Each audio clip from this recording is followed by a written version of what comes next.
So as you can see, today's fresh thought is exercising. Because there's like a purpose or an end in mind that's very important when it comes to exercising. When I think about exercising, or for me personally, I try to make sure that I exercise 3 times a week at the very least. Oftentimes try to get at least 4 in as well.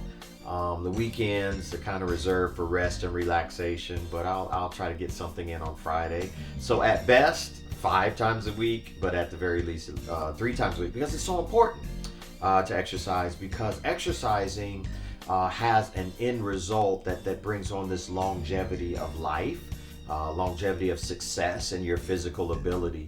And as we get older, we really need to exercise more because the attack against our body gets greater as you get older. So when I think of exercising, though, I don't think of one single thing, right? You might lift weights one day, you might go out and jog the next day, because exercising needs to be able to kind of target different areas where you're weak in order to make them strong. So you're targeting maybe your chest when you're working out doing the bench press. You're targeting your cardio when you put on your tennis shoes and running shoes rather, and go out and run. There's all kinds of different ways to exercise. There's swimming, there's dancing. And you're targeting different areas because you kind of want to get this body at its optimal best so that you can live a healthier life and live a more valued life, a life worth more, because you're in great shape and you're doing exactly what you're doing by way of exercise. So the focus there in terms of the exercise is that it's going to give me more strength for what I've got to do in life. Give me more strength. And strength is a little bit different from power. When I think of strength, it's just this capability, this ability to kind of handle all things that life is going to call for. And it's because you stay exercising, you have a lifestyle of health and wellness, you've got the strength necessary to get through. That strength could be mental, that strength could be cardiovascular, that strength could then also be muscle. Strength just is able to kind of get you through whatever it is that life is demanding you to deal with or get over. The thing about exercising is you can't sit on a couch all day and gain strength. No, you have to get up and go and make use of the things that are available to you to exercise. You may have to get up and go to the gym. You may have to get up and go hit the street and run.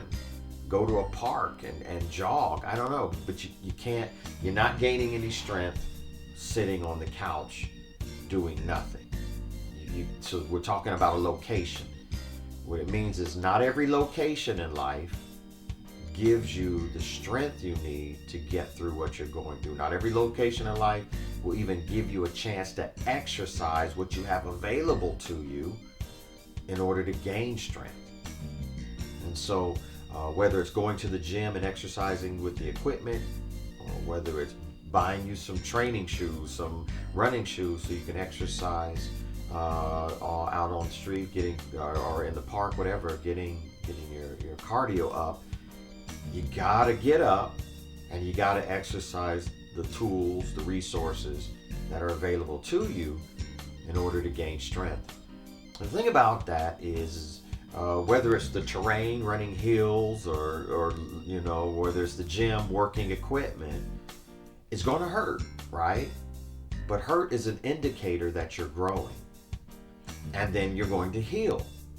And healing is an indicator that your strength has been made perfect. And so now you may have to up your exercise gain and go to the next level of hurt and healing. But it's a cycle that lets you know that you're growing and you're stronger. You're growing and you're stronger. And so that's so when I think of exercising, I realize that while I might not be able to see the gains, right? I can't see each time what exercising is doing. I can experience the gains once the healing is over. So once the healing is over, now I can see, wow, I look a little bit bigger. But more importantly, I experience the strength, because now I'm finding that I can do more than what I've ever been able to do. I can endure more than what I've been able to endure. I can carry more than what I've ever been able to carry. So you do see through by way of experience the gains.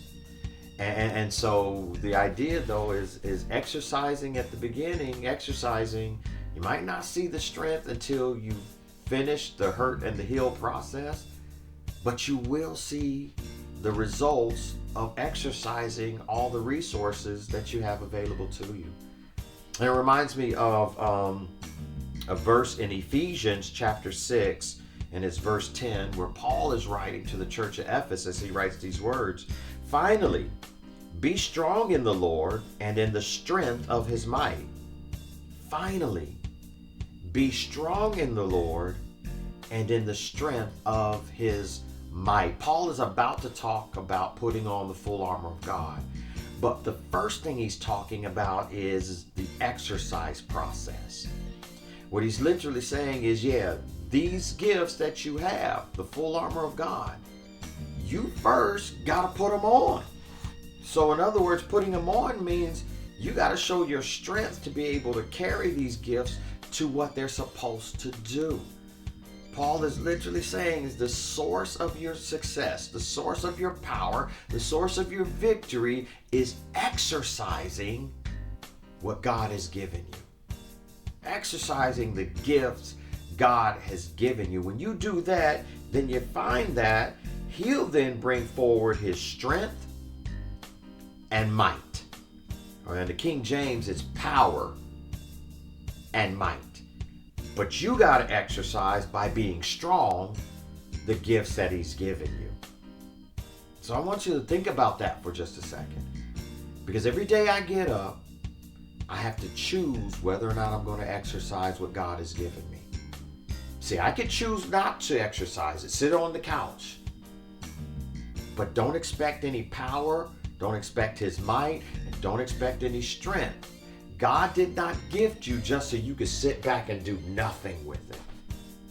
You got to get up and choose every day to operate in the gifts God has given you. He has spiritually gifted you to be able to do some things that nobody else can do. He's gifted you in ways that non-believers and unbelievers can't even operate in, but you got to get up every day and choose to use your gifts. Watch this. When you realize all that God has given you in your giftedness and you choose to use it, that word exercise is what comes into play. And here's why I want you to see something. You see, using my gifts or exercising my gifts means that I first and foremost have to be strong. And so here when Paul writes, be strong, in the Greek, what it really means is hey, here are your gifts. I need you to add God's power. And that's how you're being strong. Add God's power when it looks like you can't get through what you're going through. He gave you the gifts. Operate in the gift. Add God's power. Stop trying to do things in your own might and realize that God gave himself when he gave you his gifts, and he's going to add his power to what he already gave. You got to trust the gift that God has given you and operate in it. So when he says be strong, all he's saying is, listen, you ain't got to lift this by yourself. Add God's power. You don't have to do this by yourself. Add God's power. You don't have to go get some fancy application or resources.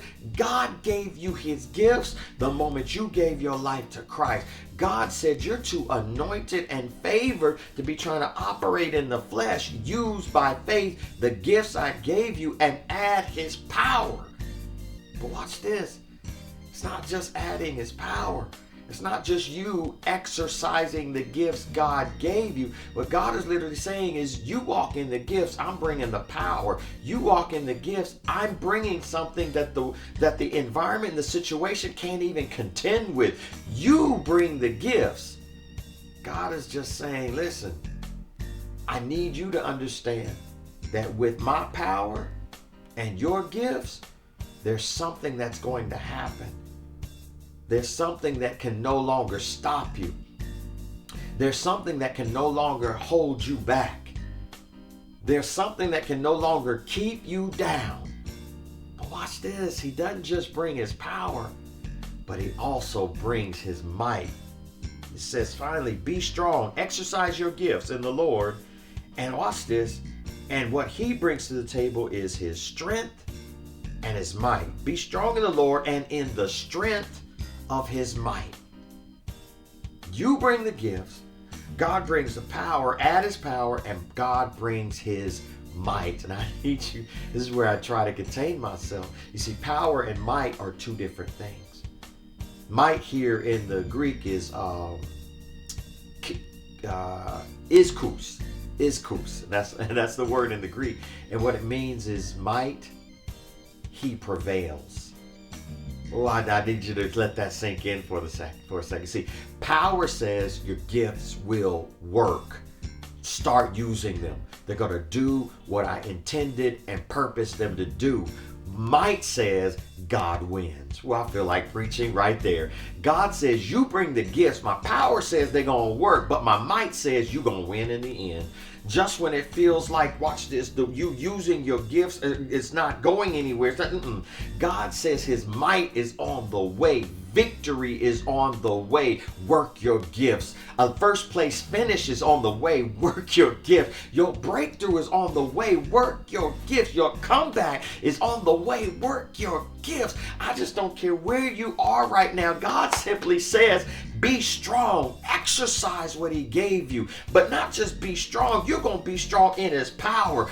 What he gave you is going to work, and then wait on his might, because God prevails in the end. You work, he wins. You work, God gets the glory. You work, your blessings coming. You work, the promise is fulfilled. Exercise all that God gave you, and then get ready for your victory lap. Get ready for your victory speech. Get ready for your victory party. God is simply saying, I got this. But what I need you to do is exercise.